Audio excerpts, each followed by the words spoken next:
Ini bermula pada abad ke-17, tepatnya pada tahun 1664. Sebanyak kira-kira 250 orang Makassar, laki-laki, perempuan dan anak-anak, berlayar meninggalkan tanah Goa. 3 tahun menetap di Jawa, Daeng Mangale kemudian pindah ke daratan Siam. Permintaan suakanya kepada Raja Ayodhya saat itu, Somdet Pranarai atau Ramatibodi III, dikabulkan.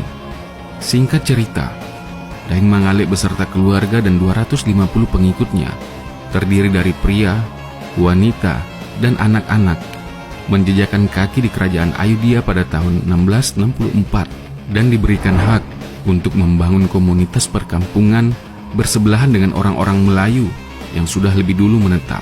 Namun keadaan damai dan harmonis di Siam waktu itu tidak berlangsung lama. Situasi kerajaan Siam pada saat itu memang sedang kacau. Legitimasi dari Raja Pranarai sedang terancam kudeta dan pemberontakan, termasuk beredarnya rumor tentang adanya persekongkolan dari bangsa imigran Melayu yang Muslim dengan pihak oposisi yang ingin mengkudeta sang raja. Saat itu, orang Melayu dan Champa merencanakan pemberontakan terhadap Raja Narai. Rencana pemberontakan ini diketahui oleh Pangeran Makassar, Daeng Mangale. Sementara itu, orang Melayu, Champa, dan Makassar sudah berkumpul di sekitar kampung Makassar.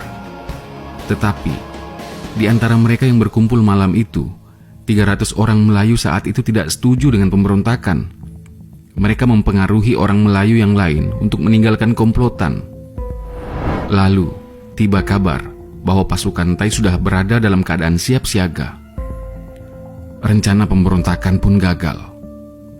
Meskipun isu akan keterlibatan orang Makassar di pemberontakan tersebut tidak terbukti, namun Raja Narai memerintahkan ketiga suku tersebut, yakni orang Melayu, Champa, dan Makassar, untuk secara bersama-sama meminta maaf kepada Raja, dan niscaya mereka akan diampuni.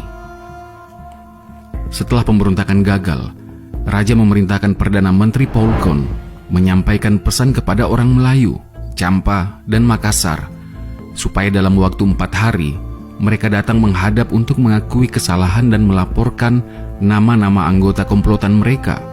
Kalau tidak, mereka akan mendapat hukuman yang mengerikan. Pada awalnya, pemimpin orang Melayu dan Pangeran Champa menolak. Tetapi setelah dibujuk dan dijanjikan pengampunan, mereka menyerah dan melaporkan apa yang diketahuinya tentang komplotan pemberontakan kepada Raja Narai di Picilok.